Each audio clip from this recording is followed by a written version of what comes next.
Hi, I'm Rachel for ExpertVillage.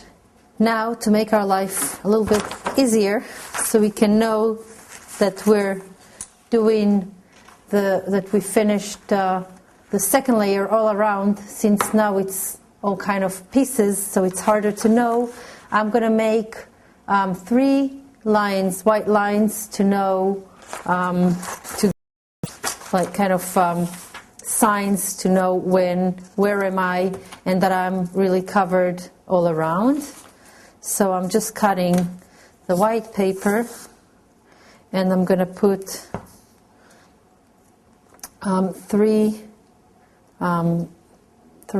strips of white paper around, and that's going to be my indication that I am covering everything all around.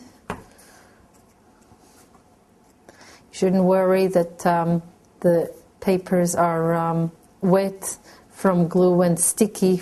The glue, you should use a lot of glue when doing this project, since, as I mentioned before, the glue makes it stronger later on. When it dries, the glue and the paper together make it stronger. Okay.